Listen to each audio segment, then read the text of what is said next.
To hear this and many more audiobooks not available on YouTube in a podcast feed, please visit the first link in the description below, and thank you for your support. Constitution of the People's Republic of China, updated, November 20th, 2019, 1625 npc.gov.cn, Constitution of the People's Republic of China, adopted at the 5th session of the 5th National People's Congress and promulgated by the announcement of the National People's Congress on December 4th, 1982, amended in accordance with the amendment to the Constitution of the People's Republic of China, adopted at the first session of the 7th National People's Congress on April 12, 1988, the amendment to the Constitution of the People's Republic of China, adopted at the first session of the 8th National People's Congress on March 29, 1993, the amendment to the Constitution of the People's Republic of China, adopted at the second session of the 9th National People's Congress on March 15, 1999, the amendment to the Constitution of the People's Republic of China, adopted at the second session of the 10th National People's Congress on March 14, 2004, and the amendment to the Constitution of the People's Republic of China adopted at the first session of the 13th National People's Congress on March 11, 2018. Contents Preamble. Chapter 1. General Principles. Chapter 2. Fundamental Rights and Obligations of Citizens. Chapter 3. State Institutions Section 1. The National People's Congress Section 2. The President of the People's Republic of China. Section 3. The State Council Section 4. The Central Military Commission Section 5. Local People's Congresses at all levels and local people's governments at all levels. Section 6. Autonomous Organs of Ethnic Autonomous Areas. Section 7. Commissions of Supervision. Section 8. People's Courts and People's Procuratorates. Chapter 4. The National Flag, National Anthem, National Emblem, and the Capital Preamble. China is one of the countries with the longest histories in the world. The Chinese people of all ethnic groups jointly created its magnificent culture and have a proud revolutionary tradition. After 1840, feudal China gradually became a semi-colonial, semi-feudal country. The Chinese people, wave upon wave, waged heroic struggles for national independence and liberation and for democracy and freedom. In the 20th century, momentous historical changes took place in China. The Revolution of 1911, led by Dr. Sun Yat-sen, abolished the feudal monarchy and gave birth to the Republic of China. However, the historic mission of the Chinese people to oppose imperialism and feudalism was not yet accomplished.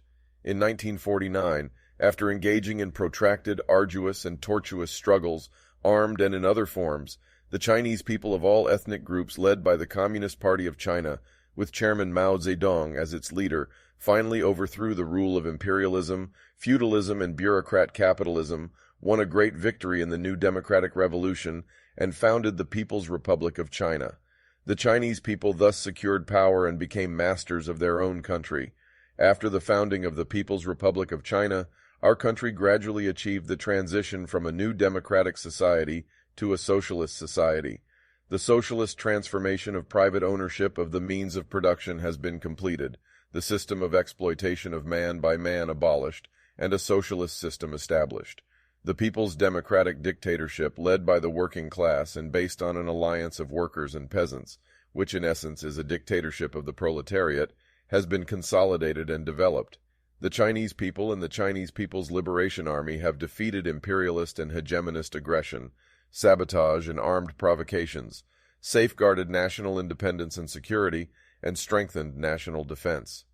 Major achievements have been made in economic development.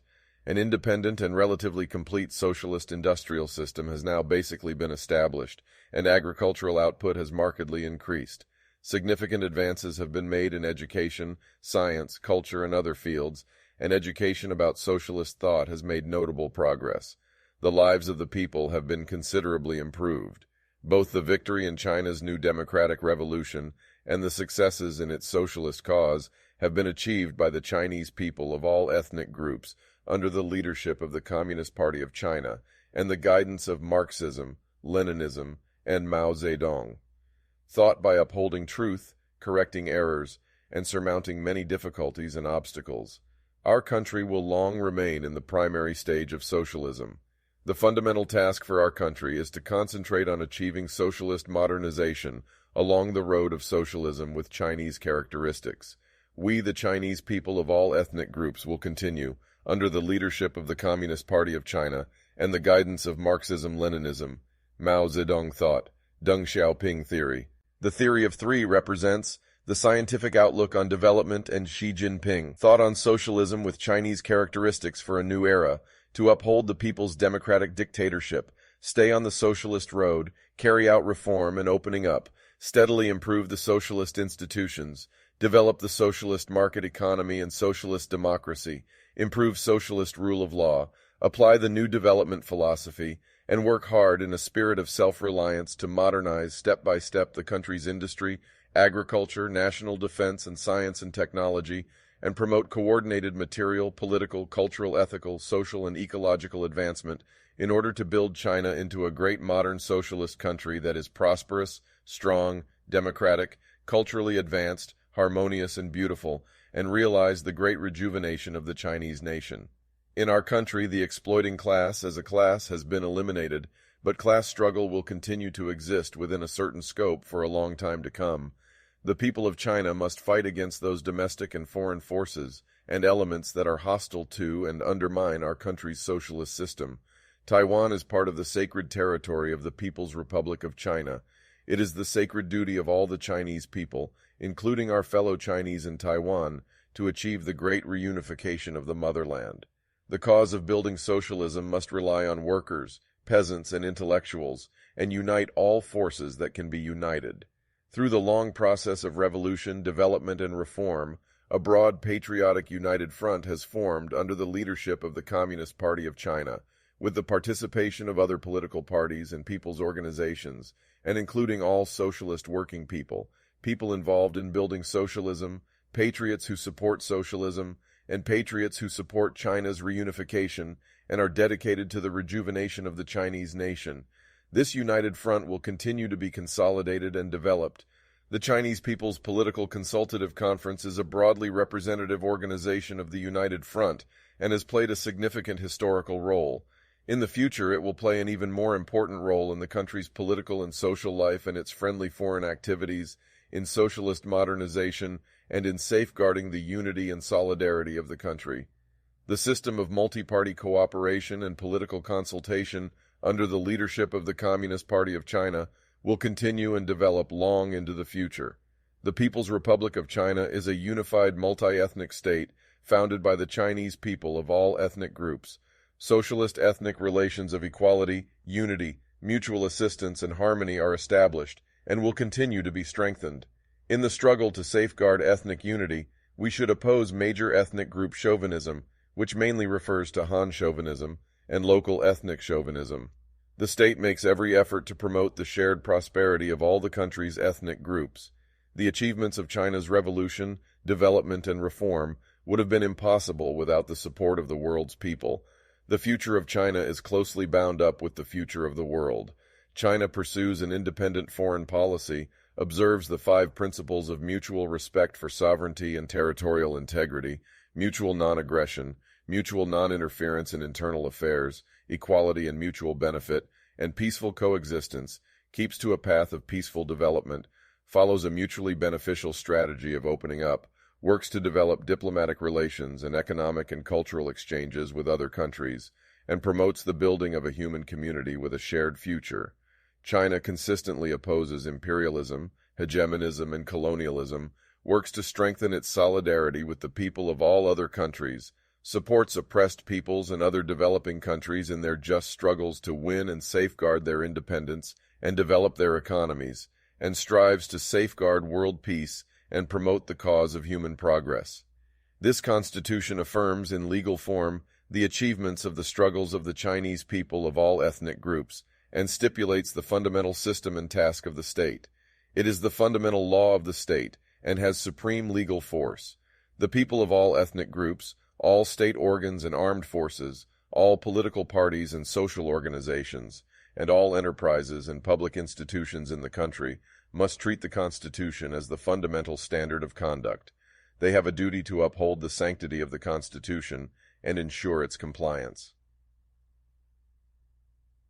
Chapter 1, General Principles. Article 1. The People's Republic of China is a socialist state governed by a people's democratic dictatorship that is led by the working class and based on an alliance of workers and peasants. The socialist system is the fundamental system of the People's Republic of China. Leadership by the Communist Party of China is the defining feature of socialism with Chinese characteristics. It is prohibited for any organization or individual to damage the socialist system. Article 2. All power in the People's Republic of China belongs to the people. The organs through which the people exercise state power are the National People's Congress and the local People's Congresses at all levels. The people shall, in accordance with the provisions of law, manage state affairs, economic and cultural undertakings, and social affairs through various channels and in various ways. Article 3. The state institutions of the People's Republic of China shall practice the principle of democratic centralism.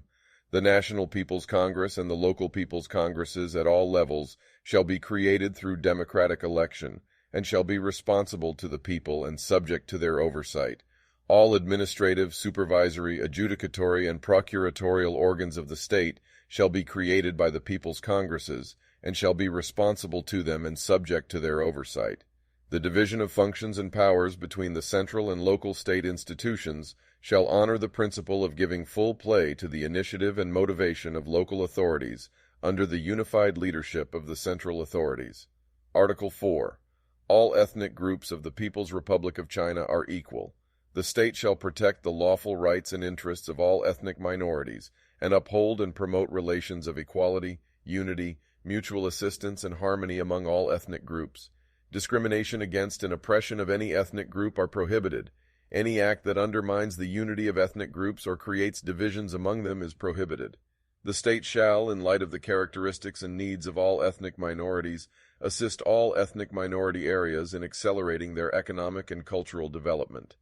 All areas inhabited by ethnic minorities shall practice regional autonomy, establish autonomous organs, and exercise the power to self-govern. All ethnic autonomous areas are inseparable parts of the People's Republic of China. All ethnic groups shall have the freedom to use and develop their own spoken and written languages, and to preserve or reform their own traditions and customs. Article 5. The People's Republic of China shall practice law-based governance and build a socialist state under the rule of law. The state shall safeguard the unity and sanctity of the socialist legal system. No law, administrative regulation, or local regulation shall be in conflict with the Constitution. All state organs and armed forces, all political parties and social organizations, and all enterprises and public institutions must abide by the Constitution and the law.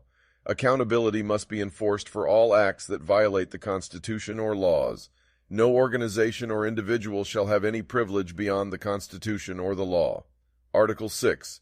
The foundation of the socialist economic system of the People's Republic of China is socialist public ownership of the means of production, that is, ownership by the whole people and collective ownership by the working people.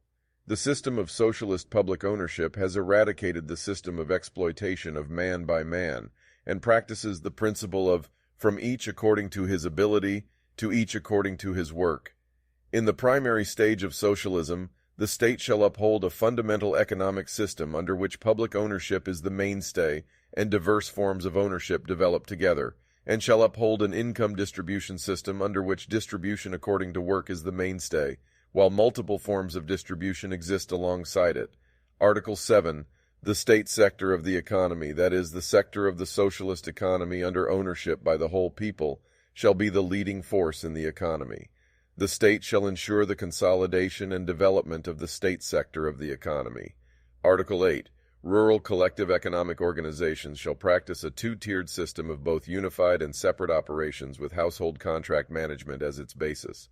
Rural economic cooperatives, producer, supply and marketing, credit and consumer cooperatives, are part of the socialist economy under collective ownership by the working people. Working people who belong to rural collective economic organizations shall have the right, within the scope prescribed by law, to farm cropland and hillsides allotted to them for their private use, engage in household sideline production, and raise privately owned livestock. The various forms of cooperative economic activities in cities and towns, such as those in the handicraft, industrial, building, transport, commercial, and service trades, shall all be part of the socialist economy under collective ownership by the working people. The state shall protect the lawful rights and interests of urban and rural collective economic organizations and shall encourage, guide, and assist the growth of the collective sector of the economy. Article 9. All mineral resources, waters, forests, mountains, grasslands, unreclaimed land, mudflats, and other natural resources are owned by the state, that is, by the whole people, except for the forests, mountains, grasslands, unreclaimed land, and mudflats that are owned by collectives as prescribed by law. The state shall ensure the rational use of natural resources and protect rare animals and plants. It is prohibited for any organization or individual to seize or damage natural resources by any means. Article 10. Land in cities is owned by the state. Land in rural and suburban areas is owned by collectives except for that which belongs to the state as prescribed by law. Housing sites and cropland and hillsides allotted for private use are also owned by collectives. The state may, in order to meet the demands of the public interest and in accordance with the provisions of law, expropriate or requisition land and furnish compensation. No organization or individual shall unlawfully transfer land through seizure, sale, and purchase or in any other form. Land use rights may be transferred in accordance with the provisions of law. All organizations and individuals using land must use it in an appropriate manner. Article 11. Non-public economic sectors that are within the scope prescribed by law, such as individually owned and private businesses, are an important component of the socialist market economy. The state shall protect the lawful rights and interests of non-public economic sectors, such as individually owned and private businesses. The state shall encourage, support, and guide the development of non-public economic sectors and exercise oversight and regulation over non-public economic sectors in accordance with law. Article 12. Socialist public property is sacred and inviolable. The state shall protect socialist public property. It is prohibited for any organization or individual to seize or damage state or collective property by any means. Article 13. Citizens' lawful private property is inviolable. The state shall protect the right of citizens to own and inherit private property in accordance with the provisions of law. The state may, in order to meet the demands of the public interest and in accordance with the provisions of law, expropriate or requisition citizens' private property and furnish compensation. Article 14. The state shall continually raise labor productivity and improve economic performance to develop productive forces by increasing working people's motivation and level of technical skill, promoting advanced science and technology, improving the systems of economic management and enterprise operation and management, practicing different forms of socialist responsibility system, and improving the organization of work. The state shall practice strict economy and combat waste. The state shall appropriately handle accumulation and consumption, give due consideration at once to the interests of the state, collectives, and individuals, and based on the development of production, gradually improve the material and cultural well-being of the people. The state shall establish a sound social security system compatible with the level of economic development. Article 15. The state shall practice a socialist market economy. The state shall strengthen economic legislation and improve macro-regulation. The state shall, in accordance with law, prohibit disruption of the socio-economic order by any organization or individual. Article 16. State-owned enterprises shall, within the scope prescribed by law, have the right to operate autonomously. State-owned enterprises shall, in accordance with the provisions of law, practice democratic management through employee congresses and other means. Article 17. Collective economic organizations shall, on the condition that they abide by relevant laws, have the autonomy to independently conduct economic activities. Collective economic organizations shall practice democratic management and shall, in accordance with the provisions of law, elect and remove their management personnel and decide on major issues concerning their operations and management. Article 18. The People's Republic of China shall permit foreign enterprises, other economic organizations, and individuals to invest in China and to enter into various forms of economic cooperation with Chinese enterprises or other economic organizations in accordance with the provisions of law of the People's Republic of China. All foreign enterprises, other foreign economic organizations, and Chinese foreign joint ventures in the territory of China shall abide by the law of the People's Republic of China. Their lawful rights and interests shall be protected by the law of the People's Republic of China. Article 19.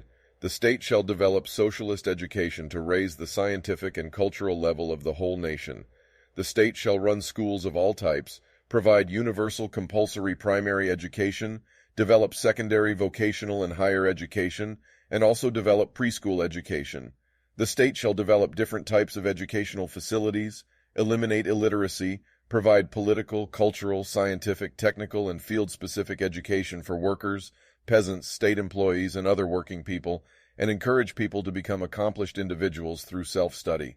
The state shall encourage collective economic organizations, state enterprises, public institutions, and other social actors to run education programs of various types in accordance with the provisions of law. The state shall promote the common speech, Putonghua, used nationwide. Article 20. The state shall develop the natural and social sciences, disseminate scientific and technological knowledge, and commend and award research achievements and technological discoveries and inventions. Article 21. To protect the people's health, the state shall develop medical and health care, develop modern medicine and traditional Chinese medicine, encourage and support the running of various medical and health facilities by rural collective economic organizations, state enterprises, public institutions, and neighborhood organizations, and promote public health activities. To improve the people's physical fitness, the state shall develop sports and promote public sports activities. Article 22. The state shall develop art and literature, the press, radio and television broadcasting, publishing, libraries, museums, and cultural centers, and other cultural undertakings that serve the people and socialism, and shall promote public cultural activities. The state shall protect places of scenic beauty and historical interest, valuable cultural relics, and other forms of important historical and cultural heritage. Article 23. The state shall train all kinds of specialized personnel to serve socialism, expand the ranks of intellectuals, and create the conditions for giving full play to their role in socialist modernization. Article 24.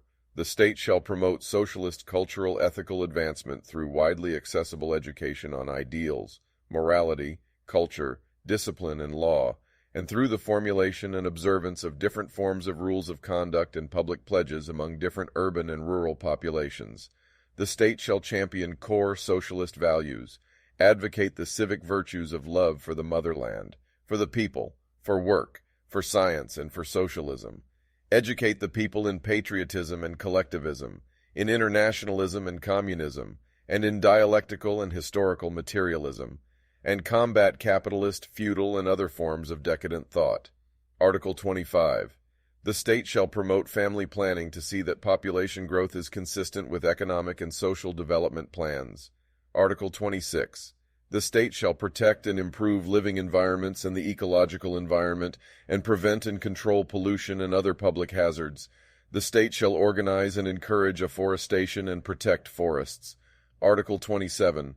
All state organs shall practice the principle of lean and efficient administration, a work responsibility system, and a system of employee training and evaluation in order to keep improving the quality and efficiency of their work and combat bureaucratism.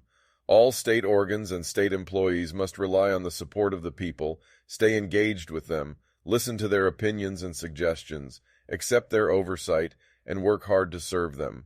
State employees, when assuming office, should make a public pledge of allegiance to the Constitution in accordance with the provisions of law. Article 28. The state shall maintain public order, suppress treason and other criminal activities that jeopardize national security, punish criminal activities, including those that endanger public security or harm the socialist economy, and punish and reform criminals. Article 29. The armed forces of the People's Republic of China belong to the people. Their missions are to strengthen national defense, resist aggression, defend the motherland, safeguard the people's peaceful work, participate in national development, and work hard to serve the people.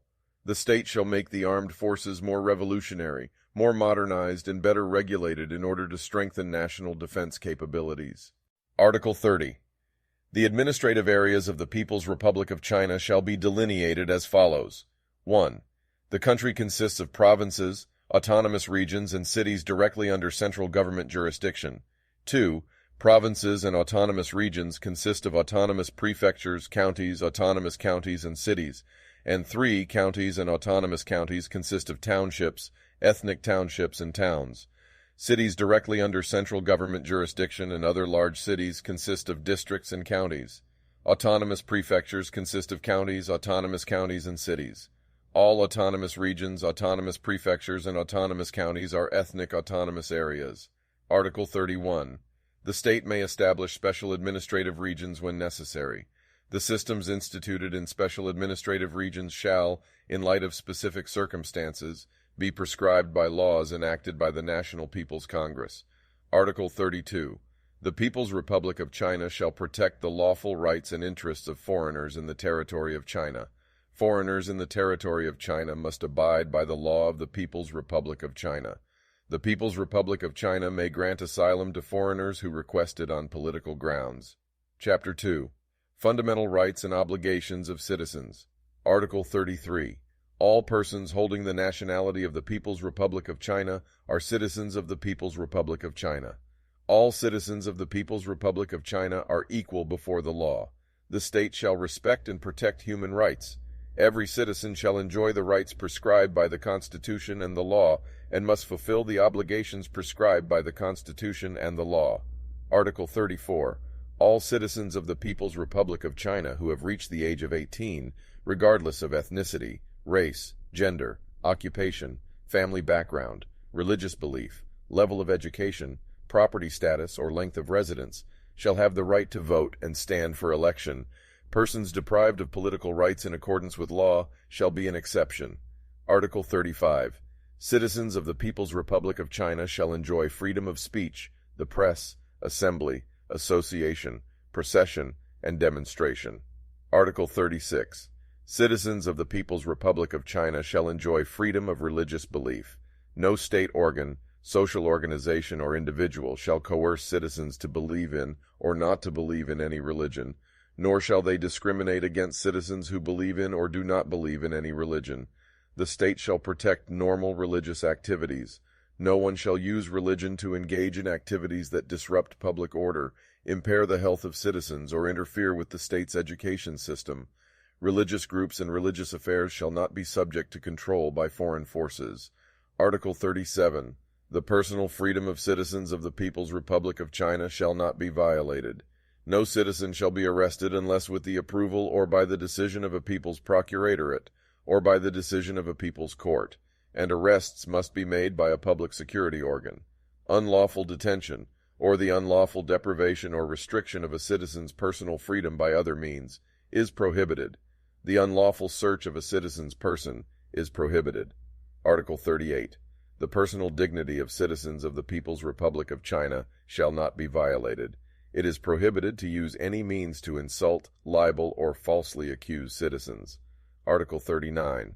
The homes of citizens of the People's Republic of China are inviolable. The unlawful search of or unlawful intrusion into a citizen's home is prohibited. Article 40. Freedom and confidentiality of correspondence of citizens of the People's Republic of China shall be protected by law. Except in cases necessary for national security or criminal investigation, when public security organs or procuratorial organs shall examine correspondence in accordance with procedures prescribed by law, no organization or individual shall infringe on a citizen's freedom and confidentiality of correspondence for any reason. Article 41. Citizens of the People's Republic of China shall have the right to criticize and make suggestions regarding any state organ or state employee, and have the right to file with relevant state organs complaints, charges, or reports against any state organ or state employee for violations of the law or dereliction of duty, but they shall not fabricate or distort facts to make false accusations. The state organ concerned must ascertain the facts concerning the complaints, charges, or reports made by citizens, and take responsibility for their handling. No one shall suppress such complaints, charges, or reports, or take retaliatory action. Persons who have suffered losses resulting from infringement of their civil rights by any state organ or state employee shall have the right to receive compensation in accordance with the provisions of law. Article 42. Citizens of the People's Republic of China shall have the right and the obligation to work. The state shall, in various ways, create employment opportunities, strengthen worker protections, improve working conditions, and based on the development of production, increase remuneration for work and work-related benefits. Work is an honorable duty for every citizen who is able to work. All working people in state-owned enterprises and in urban and rural collective economic organizations should approach their own work as masters of their country. The state shall encourage socialist work contests and commend and award model workers and advanced workers. The state shall encourage citizens to participate in voluntary work. The state shall provide necessary pre-employment training for its citizens. Article 43. Working people in the People's Republic of China shall have the right to rest. The state shall develop rest and recuperation facilities for working people and stipulate systems for employee working hours and vacations. Article 44. The state shall, in accordance with the provisions of law, implement a retirement system for employees of enterprises, public institutions, and state organs. The livelihood of retirees shall be ensured by the state and society. Article 45. Citizens of the People's Republic of China shall have the right to material assistance from the state and society when they are aged, ill, or have lost the capacity to work. The state shall develop the social insurance, social relief, and medical and health services necessary for citizens to enjoy this right. The state and society shall guarantee the livelihood of disabled military personnel, provide pensions to the families of martyrs, and give preferential treatment to the family members of military personnel. The state and society shall assist arrangements for the work, livelihood, and education of citizens who are blind, deaf, mute, or have other disabilities. Article 46. Citizens of the People's Republic of China shall have the right and the obligation to receive education. The state shall foster the all-round moral, intellectual, and physical development of young adults, youths, and children. Article 47. Citizens of the People's Republic of China shall enjoy the freedom to engage in scientific research, literary and artistic creation, and other cultural pursuits. The state shall encourage and assist creative work that is beneficial to the people of citizens engaged in education, science, technology, literature, art, and other cultural activities. Article 48. Women in the People's Republic of China shall enjoy equal rights with men in all spheres of life: political, economic, cultural, social, and familial. The state shall protect the rights and interests of women, implement a system of equal pay for equal work, and train and select female officials. Article 49. Marriage, families, mothers, and children shall be protected by the state. Both husband and wife shall have the obligation to practice family planning. Parents shall have the obligation to raise and educate their minor children. Adult children shall have the obligation to support and assist their parents. Infringement of the freedom of marriage is prohibited. Mistreatment of senior citizens, women, and children is prohibited. Article 50. The People's Republic of China shall protect the legitimate rights and interests of Chinese nationals overseas, as well as the lawful rights and interests of Chinese nationals who have returned from overseas and of the family members in China of Chinese nationals overseas. Article 51. When exercising their freedoms and rights, citizens of the People's Republic of China shall not undermine the interests of the state, society, or collectives, or infringe upon the lawful freedoms and rights of other citizens. Article 52. Citizens of the People's Republic of China shall have the obligation to safeguard national unity and the solidarity of all the country's ethnic groups. Article 53. Citizens of the People's Republic of China must abide by the Constitution and the law, keep state secrets, protect public property, observe discipline in the workplace, observe public order, and respect social morality. Article 54. Citizens of the People's Republic of China shall have the obligation to safeguard the security, honor, and interests of the motherland. They must not behave in any way that endangers the motherland's security, honor, or interests. Article 55. It is the sacred duty of every citizen of the People's Republic of China to defend the motherland and resist aggression. It is an honorable obligation of citizens of the People's Republic of China to perform military service or join the militia in accordance with law. Article 56. Citizens of the People's Republic of China shall have the obligation to pay taxes in accordance with law. Chapter 3. State Institutions. Section 1. The National People's Congress. Article 57. The National People's Congress of the People's Republic of China is the highest state organ of power. Its permanent organ is the National People's Congress Standing Committee. Article 58. The National People's Congress and the National People's Congress Standing Committee exercise the legislative power of the state. Article 59. The National People's Congress shall be composed of deputies elected from the provinces, autonomous regions, cities directly under central government jurisdiction, special administrative regions, and armed forces. All ethnic minorities should have an appropriate number of deputies. The election of deputies to the National People's Congress shall be presided over by the National People's Congress Standing Committee. The number of deputies to the National People's Congress and the procedures for their election shall be prescribed by law. Article 60. Each National People's Congress shall have a term of 5 years. The National People's Congress Standing Committee must complete the election of deputies to the next National People's Congress 2 months prior to the completion of the term of office of the current National People's Congress. If extraordinary circumstances prevent an election from going ahead, the election may be postponed, and the term of office of the current National People's Congress may be extended by a resolution supported by at least 2/3 of the members of the current National People's Congress Standing Committee. The election of deputies to the next National People's Congress must be completed within 1 year of said extraordinary circumstances coming to an end. Article 61. A session of the National People's Congress shall be held once every year, and shall be convened by the National People's Congress Standing Committee. If the National People's Congress Standing Committee deems it necessary, or 1/5 or more of National People's Congress deputies so propose, a session of the National People's Congress may be convened in the interim. When the National People's Congress holds a session, it shall elect a presidium to conduct that session. Article 62. The National People's Congress shall exercise the following functions and powers. 1. Amending the Constitution. 2. Overseeing the enforcement of the Constitution. 3. Enacting and amending criminal, civil, state institutional, and other basic laws. 4. Electing the President and the Vice President of the People's Republic of China. 5. Deciding, based on nomination by the President of the People's Republic of China, on the successful candidate for the Premier of the State Council. Deciding, based on nominations by the Premier of the State Council, on the successful candidates for Vice Premiers, State Councilors, Ministers of Ministries, Ministers of Commissions, the Auditor General and the Secretary General of the State Council.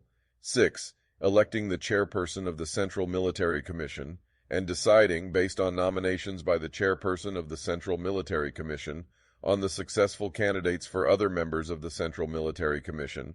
7. Electing the Chairperson of the National Commission of Supervision. 8. Electing the President of the Supreme People's Court. 9. Electing the Procurator General of the Supreme People's Procuratorate. 10. Reviewing and approving the Plan for National Economic and Social Development and the report on its implementation. 11. Reviewing and approving the state budget and the report on its implementation. 12. Changing or revoking inappropriate decisions of the National People's Congress Standing Committee. 13. Approving the establishment of provinces, autonomous regions, and cities directly under central government jurisdiction. 14. Deciding on the establishment of special administrative regions and the systems to be instituted there. 15. Deciding on issues concerning war and peace.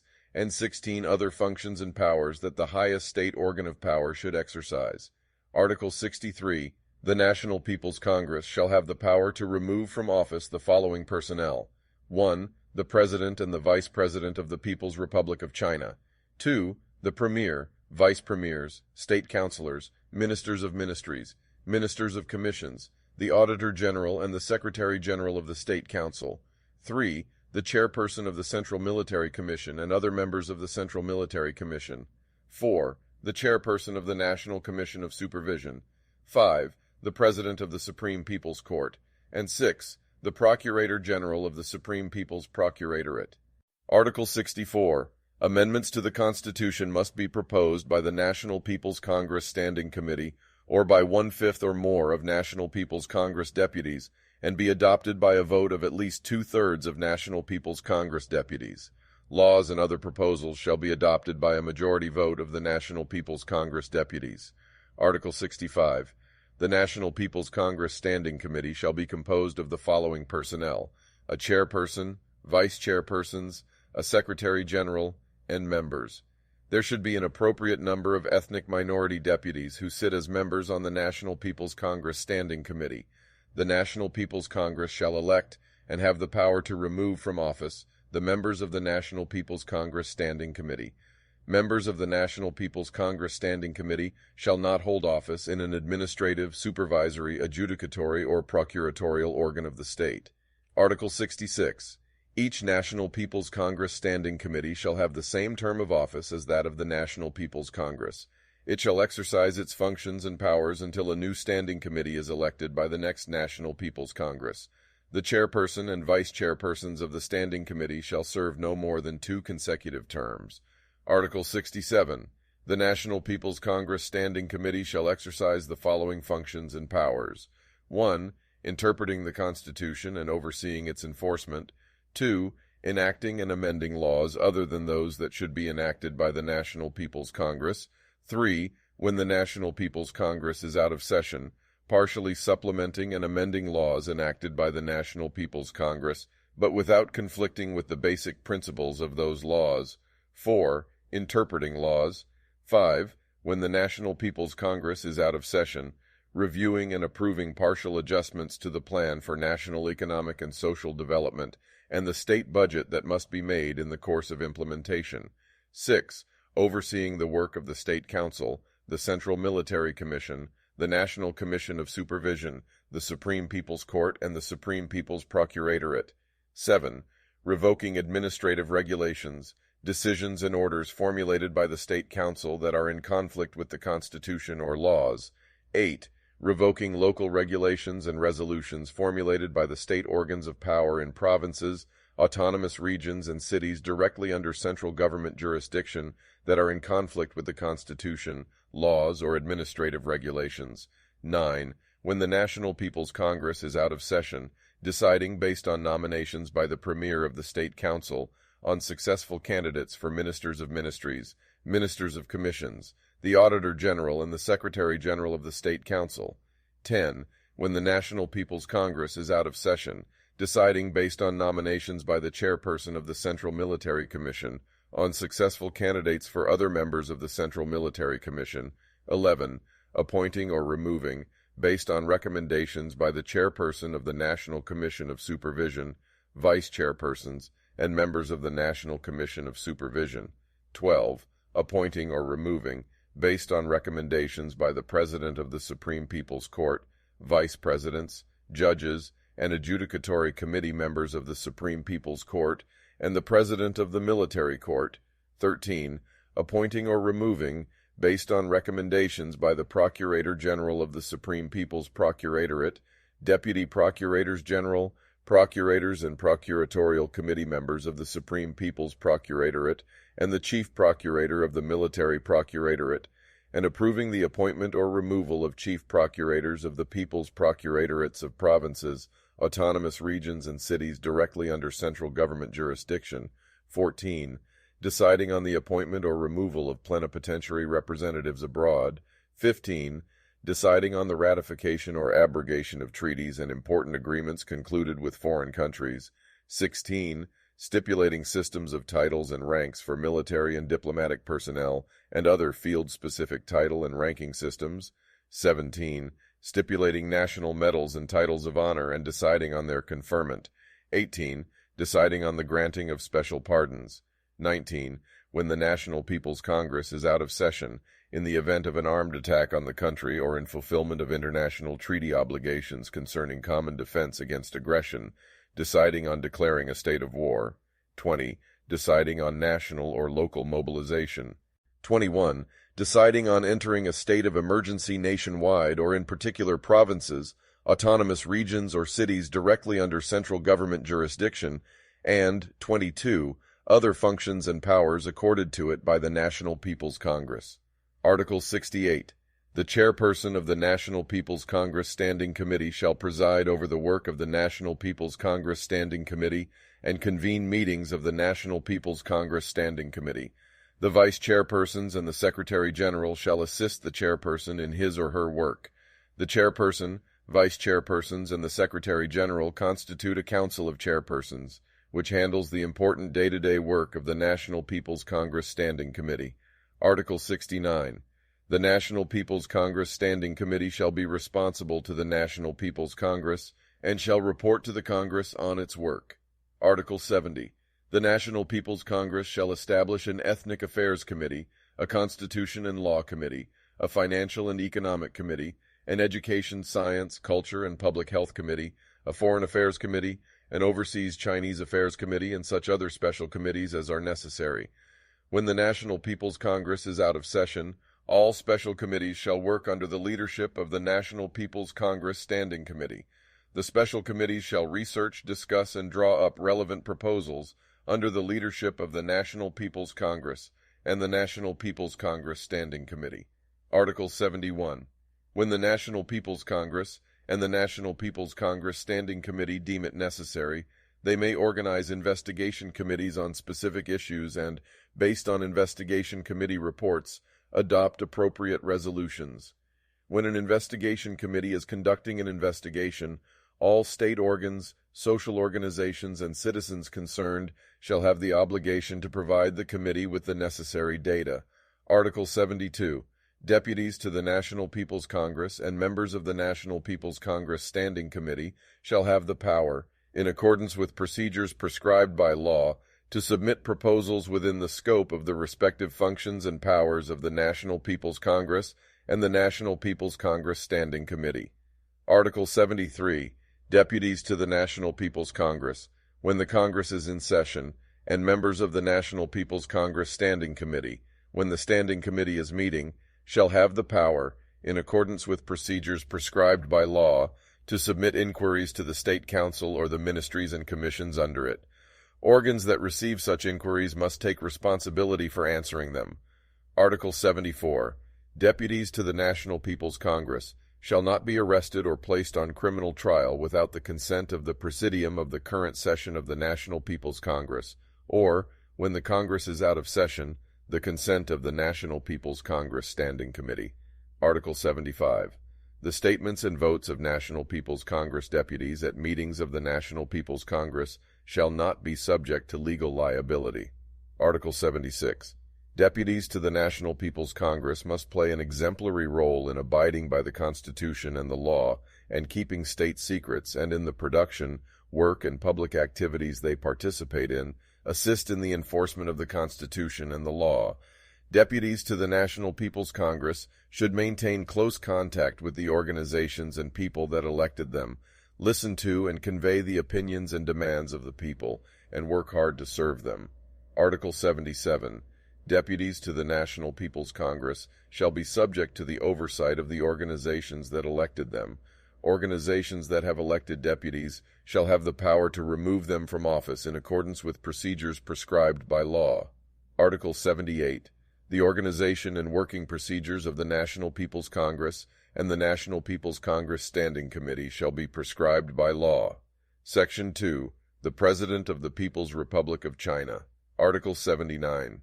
The President and the Vice President of the People's Republic of China shall be elected by the National People's Congress. Citizens of the People's Republic of China who have the right to vote and stand for election, and who have reached the age of 45, are eligible for election as President or Vice President of the People's Republic of China. The President and the Vice President of the People's Republic of China shall have the same term of office as that of the National People's Congress. Article 80. The President of the People's Republic of China, pursuant to decisions of the National People's Congress and the National People's Congress Standing Committee, promulgates laws, appoints or removes the Premier, Vice Premiers, State Councilors, Ministers of Ministries, Ministers of Commissions, the Auditor General and the Secretary General of the State Council, confers national medals and titles of honor, issues orders of special pardon, declares a state of emergency, declares a state of war, and issues mobilization orders. Article 81. The President of the People's Republic of China engages in affairs of state and receives foreign diplomatic envoys on behalf of the People's Republic of China and, pursuant to decisions of the National People's Congress Standing Committee, appoints or recalls plenipotentiary representatives abroad and ratifies or abrogates treaties and important agreements concluded with foreign countries. Article 82. The Vice President of the People's Republic of China shall assist the President in his or her work. The Vice President of the People's Republic of China may, when so entrusted by the President, exercise part of the functions and powers of the President on his or her behalf. Article 83. The President and the Vice President of the People's Republic of China shall exercise their functions and powers until the President and the Vice President elected by the next National People's Congress assume office. Article 84. In the event that the office of President of the People's Republic of China becomes vacant, the Vice President shall succeed to the office of President. In the event that the office of Vice President of the People's Republic of China becomes vacant, the National People's Congress shall elect a new Vice President to fill the vacancy. In the event that the offices of both President and Vice President of the People's Republic of China become vacant, the National People's Congress shall elect a new President and a new Vice President. Prior to their election, the chairperson of the National People's Congress Standing Committee shall temporarily act as the President. Section 3. The State Council, Article 85. The State Council of the People's Republic of China, namely the Central People's Government, is the executive organ of the highest state organ of power. It is the highest state administrative organ. Article 86. The State Council is composed of the following personnel: a Premier, Vice Premiers, State Councilors, Ministers of Ministries, Ministers of Commissions, an Auditor General, and a Secretary General. The State Council shall practice a Premier responsibility system. The ministries and commissions shall each practice a Minister responsibility system. The organization of the State Council shall be prescribed by law. Article 87. The State Council shall have the same term of office as that of the National People's Congress. The Premier, Vice Premiers, and State Councilors shall serve no more than 2 consecutive terms. Article 88. The Premier shall direct the work of the State Council. The Vice Premiers and State Councilors shall assist the Premier in his or her work. The Premier, Vice Premiers, State Councilors, and the Secretary General shall attend State Council executive meetings. The Premier shall convene and preside over State Council executive meetings and State Council plenary meetings. Article 89. The State Council shall exercise the following functions and powers: 1. Stipulating administrative measures, formulating administrative regulations, and issuing decisions and orders in accordance with the Constitution and the law. 2. Submitting proposals to the National People's Congress or the National People's Congress Standing Committee. 3. Stipulating the missions and responsibilities of the ministries and commissions, exercising unified leadership over their work, and directing national administrative work that does not fall within the responsibilities of the ministries and commissions. 4. Exercising unified leadership over the work of local state administrative organs at all levels nationwide, and stipulating the detailed division of functions and powers between the central government and state administrative organs in provinces, autonomous regions, and cities directly under central government jurisdiction. 5. Drawing up and implementing plans for national economic and social development and state budgets. 6. Directing and managing economic work, urban and rural development, and ecological conservation. 7. Directing and managing education, science, culture, health, sports, and family planning work. 8. Directing and managing work such as civil affairs, public security, and judicial administration. 9. Managing foreign affairs and concluding treaties and agreements with foreign countries. 10. Directing and managing the development of national defense. 11. Directing and managing ethnic affairs and protecting the equal rights of ethnic minorities and the power to self-govern of ethnic autonomous areas. 12. Protecting the legitimate rights and interests of Chinese nationals overseas, and protecting the lawful rights and interests of returned overseas Chinese nationals and the family members in China of Chinese nationals overseas. 13. Changing or revoking inappropriate orders, directives, and regulations issued by ministries or commissions. 14. Changing or revoking inappropriate decisions and orders issued by local state administrative organs at all levels. 15. Approving the geographic division of provinces, autonomous regions, and cities directly under central government jurisdiction, and approving the establishment and geographic division of autonomous prefectures, counties, autonomous counties, and cities. 16. Deciding, in accordance with the provisions of law, on entering a state of emergency in parts of provinces, autonomous regions, and cities directly under central government jurisdiction. 17.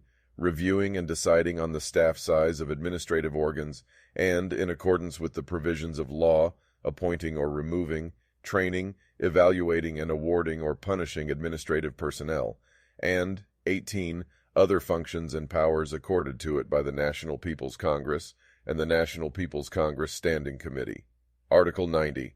State Council ministers of ministries and ministers of commissions shall be responsible for the work of their departments, and shall convene and preside over ministerial meetings or general and executive commission meetings to discuss and decide on major issues in their department's work. Ministries and commissions shall, in accordance with the law and the administrative regulations, decisions and orders of the State Council, issue orders and directives and promulgate regulations within the scope of their authority. Article 91. The State Council shall establish an audit office to conduct auditing oversight over the revenue and expenditure of all State Council departments and local governments at all levels, and over the revenue and expenditure of all state financial institutions, enterprises, and public institutions. The audit office shall, under the leadership of the Premier of the State Council, independently exercise the power to conduct auditing oversight in accordance with the provisions of law, and shall not be subject to interference from other administrative organs, social organizations, or individuals. Article 92. The State Council shall be responsible to the National People's Congress, and shall report to the Congress on its work. When the National People's Congress is out of session, it shall be responsible to the National People's Congress Standing Committee, and shall report to the Standing Committee on its work. Section 4. The Central Military Commission. Article 93. The Central Military Commission of the People's Republic of China shall lead the country's armed forces. The Central Military Commission is composed of the following personnel: a chairperson, vice-chairpersons, and members. The Central Military Commission shall practice a chairperson responsibility system. The Central Military Commission shall have the same term of office as that of the National People's Congress. Article 94. The chairperson of the Central Military Commission shall be responsible to the National People's Congress and the National People's Congress Standing Committee. Section 5. Local People's Congresses at all levels and local people's governments at all levels. Article 95. Provinces. Cities directly under central government jurisdiction, counties, cities, municipal districts, townships, ethnic townships, and towns shall establish people's congresses and people's governments. The organization of local people's congresses at all levels and local people's governments at all levels shall be prescribed by law. Autonomous regions, autonomous prefectures, and autonomous counties shall establish autonomous organs. The organization and work of autonomous organs shall be prescribed by law in accordance with the basic principles laid down in Chapter 3, Sections 5 and 6 of the Constitution. Article 96. Local people's congresses at all levels are local state organs of power. Local people's congresses at and above the county level shall establish standing committees. Article 97. Deputies to the people's congresses of provinces. Cities directly under central government jurisdiction and cities divided into districts shall be elected by the people's congresses at the next level down. Deputies to the people's congresses of counties, cities not divided into districts, municipal districts, townships, ethnic townships, and towns shall be directly elected by their constituencies. The number of deputies to local people's congresses at all levels and the procedures of their election shall be prescribed by law. Article 98. Local people's congresses at all levels shall have a term of 5 years. Article 99. Local people's congresses at all levels shall, within their administrative areas, ensure the observance and enforcement of the Constitution, laws, and administrative regulations. They shall, according to the authority invested in them as prescribed by law, adopt and issue resolutions, and review and decide on local economic, cultural, and public service development plans. Local people's congresses at and above the county level shall review and approve the economic and social development plans and budgets of their administrative areas, as well as reports on their implementation. They shall have the power to change or revoke inappropriate decisions made by their own standing committees. The people's congresses of ethnic townships may, according to the authority invested in them as prescribed by law, take specific measures suited to ethnic characteristics. Article 100. The people's congresses of provinces and cities directly under central government jurisdiction and their standing committees may, provided there is no conflict with the Constitution, laws, or administrative regulations, formulate local regulations, which shall be reported to the National People's Congress Standing Committee to be placed on record. The People's Congresses of cities divided into districts and their standing committees may, provided there is no conflict with the Constitution, laws, or administrative regulations, or with the local regulations of their province or autonomous region, formulate local regulations in accordance with the provisions of law, which shall go into force after submission to the Standing Committee of the People's Congress of their province or autonomous region, and the receipt of approval. Article 101. Local People's Congresses shall, at their respective levels, elect and have the power to remove from office governors and deputy governors, mayors and deputy mayors, county heads and deputy heads, municipal district heads and deputy heads, township heads and deputy heads, and town heads and deputy heads. Local People's Congresses at and above the county level shall elect and have the power to remove from office chairpersons of the commissions of supervision, presidents of the People's Courts, and chief procurators of the People's Procuratorates at their respective levels.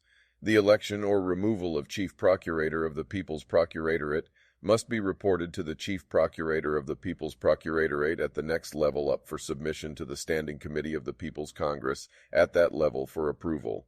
Article 102. Deputies to the People's Congresses of provinces, cities directly under central government jurisdiction, and cities divided into districts shall be subject to oversight by the organizations that elected them. Deputies to the People's Congresses of counties, cities not divided into districts, municipal districts, townships, ethnic townships, and towns shall be subject to oversight by their constituencies. The organizations and constituencies that elect deputies to local People's Congresses at all levels shall have the power to remove them from office in accordance with procedures prescribed by law. Article 103.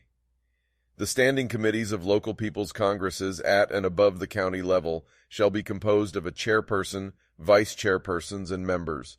They shall be responsible to the People's Congresses at their respective levels, and shall report to them on their work. Local People's Congresses at and above the county level shall elect, and have the power to remove from office, members of their standing committees. Members of the Standing Committee of a local People's Congress at or above the county level shall not hold office in an administrative, supervisory, adjudicatory, or procuratorial organ of the state. Article 104.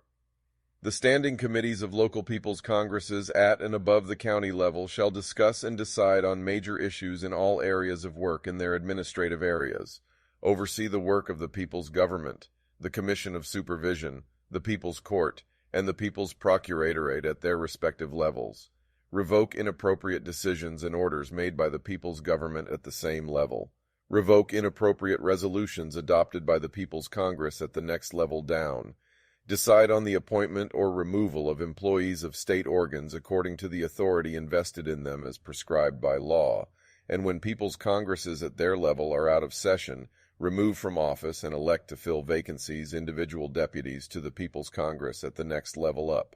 Article 105. Local people's governments at all levels are the executive organs of the local state organs of power at their respective levels. They are the local state administrative organs at their respective levels. Local people's governments at all levels shall practice a governor, mayor, county head, municipal district head, township head, or town head responsibility system. Article 106. Local people's governments at all levels shall have the same term of office as that of the People's Congresses at their respective levels. Article 107. Local people's governments at and above the county level shall, according to the authority invested in them as prescribed by law, manage administrative work related to the economy, education, science, culture, public health, sports, urban and rural development, finance, civil affairs, public security, ethnic affairs, judicial administration, family planning, etc., within their administrative areas, and shall issue decisions and orders, appoint or remove, train, evaluate, and award or punish administrative employees. The people's governments of townships, ethnic townships, and towns shall implement the resolutions of the People's Congresses at their level and the decisions and orders of state administrative organs at the next level up. They shall manage the administrative work of their respective administrative areas.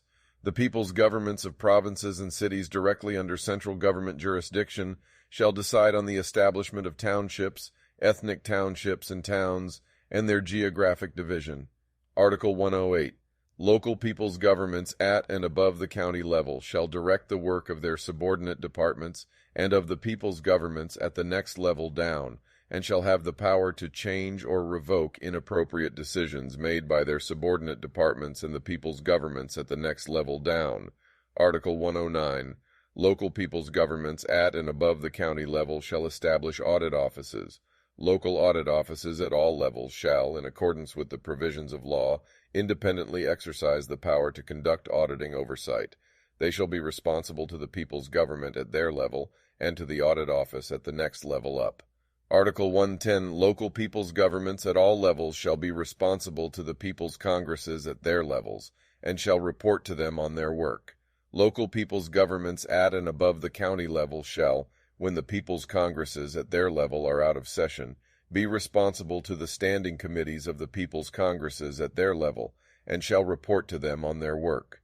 Local people's governments at all levels shall be responsible to state administrative organs at the next level up, and shall report to them on their work. Local people's governments at all levels nationwide are state administrative organs under the unified leadership of the State Council. They shall all be subordinate to the State Council. Article 111. Residence committees and villagers' committees, established among urban and rural residents on the basis of their place of residence, are primary-level people's organizations for self-governance. Residence committee and villagers' committee chairpersons, vice-chairpersons, and members shall be elected by residents. The relations between residence committees and villagers' committees and primary-level state bodies shall be prescribed by law. Residence committees and villagers' committees shall establish people's mediation, public security, public health, and other subcommittees to handle public affairs and public services in the residential areas to which they belong, mediate civil disputes, and help maintain public order. They shall convey residents' opinions and demands and make proposals to the people's government. Section 6. Autonomous organs of ethnic autonomous areas. Article 112. The autonomous organs of ethnic autonomous areas are the people's congresses and the people's governments of autonomous regions, autonomous prefectures, and autonomous counties. Article 113. In the people's congresses of autonomous regions, autonomous prefectures, and autonomous counties, aside from deputies of the ethnic group that exercises regional autonomy, other ethnic groups resident in that administrative area should also have an appropriate number of deputies. On the standing committees of people's congresses of autonomous regions, autonomous prefectures, and autonomous counties, there should be citizens of the ethnic group that exercises regional autonomy in office as chairperson or vice-chairperson. Article 114. The offices of governor of an autonomous region, prefect of an autonomous prefecture, and head of an autonomous county shall be filled by a citizen belonging to the ethnic group that exercises regional autonomy there. Article 115. The autonomous organs of autonomous regions, autonomous prefectures, and autonomous counties shall exercise the functions and powers of local state organs as specified in Chapter 3, Section 5 of the Constitution. At the same time, they shall exercise the power to self-govern according to the authority invested in them, as prescribed by the Constitution and the law on regional ethnic autonomy and other laws, and, based on local circumstances, shall implement the laws and policies of the state. Article 116. The People's Congresses of Ethnic Autonomous Areas shall have the power to formulate autonomous regulations and local specific regulations in accordance with the political, economic, and cultural characteristics of the ethnic groups in their areas. The autonomous regulations and local specific regulations of autonomous regions shall go into effect after submission to the National People's Congress Standing Committee and receipt of approval. The autonomous regulations and local specific regulations of autonomous prefectures and autonomous counties shall go into effect after submission to the standing committees of the People's Congresses of their provinces or autonomous regions and receipt of approval, and shall be reported to the National People's Congress Standing Committee to be placed on record. Article 117. Autonomous organs of ethnic autonomous areas shall have the autonomy to manage their local finances. All fiscal revenue which, according to the state financial system, belongs to an ethnic autonomous area should be autonomously allocated and used by the autonomous organs of that ethnic autonomous area. Article 118. Autonomous organs of ethnic autonomous areas shall, under the guidance of state plans, autonomously plan for and manage local economic development. When the state is exploiting resources or establishing enterprises in an ethnic autonomous area, it should be attentive to the interests of that area. Article 119. Autonomous organs of ethnic autonomous areas shall autonomously manage the educational, scientific, cultural, health, and sports undertakings of their areas, protect and restore the cultural heritage of their ethnic groups, and promote the development and a thriving of ethnic cultures. Article 120.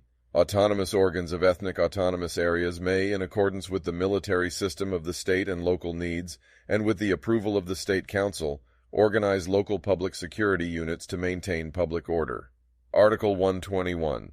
In performing their duties, autonomous organs of ethnic autonomous areas shall, in accordance with the autonomous regulations of that ethnic autonomous area, use the spoken and written language or languages commonly used in that area.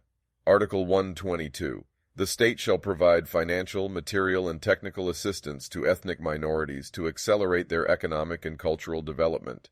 The state shall assist ethnic autonomous areas in training on a large scale officials at all levels, different types of specialized personnel and technical workers from among that area's ethnic groups. Section 7.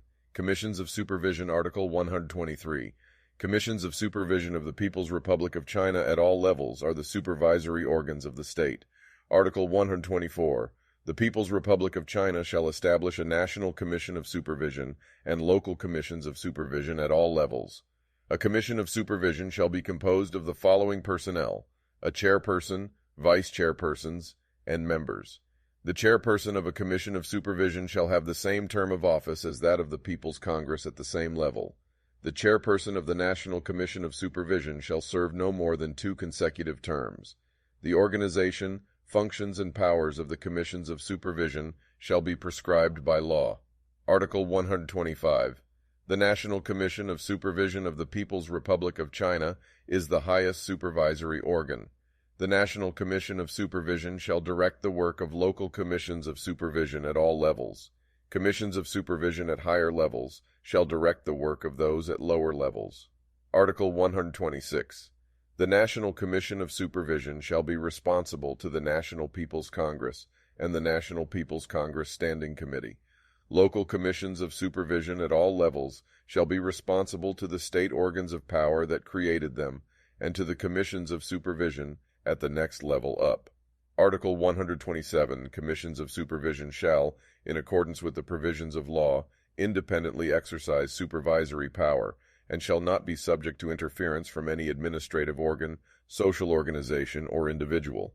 The supervisory organs in handling cases of duty-related malfeasance or crime shall work together with adjudicatory organs, procuratorial organs, and law enforcement departments. They shall act as a mutual check on each other. Section 8. People's Courts and People's Procuratorates. Article 128. The People's Courts of the People's Republic of China are the adjudicatory organs of the state. Article 129. The People's Republic of China shall establish a Supreme People's Court and local people's courts at all levels, military courts and other special people's courts. The President of the Supreme People's Court shall have the same term of office as that of the National People's Congress and shall serve no more than 2 consecutive terms. The organization of the People's Courts shall be prescribed by law. Article 130. Except in special circumstances as prescribed by law, all cases in the People's Court shall be tried in public. The accused shall have the right to defense. Article 131. The People's Courts shall, in accordance with the provisions of law, independently exercise adjudicatory power, and shall not be subject to interference from any administrative organ, social organization, or individual. Article 132. The Supreme People's Court is the highest adjudicatory organ. The Supreme People's Court shall oversee the adjudicatory work of local people's courts at all levels and of special people's courts. People's courts at higher levels shall oversee the adjudicatory work of those at lower levels. Article 133. The Supreme People's Court shall be responsible to the National People's Congress and the National People's Congress Standing Committee. Local people's courts at all levels shall be responsible to the state organs of power that created them. Article 134. The People's Procuratorates of the People's Republic of China are the legal oversight organs of the state. Article 135. The People's Republic of China shall establish a Supreme People's Procuratorate, local People's Procuratorates at all levels, military Procuratorates, and other special People's Procuratorates. The Procurator General of the Supreme People's Procuratorate shall have the same term of office as that of the National People's Congress, and shall serve no more than 2 consecutive terms. The organization of the People's Procuratorates shall be prescribed by law. Article 136. The People's Procuratorate shall, in accordance with the provisions of law, independently exercise procuratorial power, and shall not be subject to interference from any administrative organ, social organization, or individual. Article 137. The Supreme People's Procuratorate is the highest procuratorial organ. The Supreme People's Procuratorate shall direct the work of local People's Procuratorate at all levels, and of special People's Procuratorate. People's Procuratorate at higher levels shall direct the work of those at lower levels. Article 138. The Supreme People's Procuratorate shall be responsible to the National People's Congress and the National People's Congress Standing Committee. Local People's Procuratorate at all levels shall be responsible to the state organs of power that created them and to the People's Procuratorate at higher levels. Article 139. Citizens of all ethnic groups shall have the right to use their own ethnic group's spoken and written languages in court proceedings. The People's Courts and the People's Procuratorate should provide translation services for any party to court proceedings who does not have a good command of the spoken or written languages commonly used in the locality.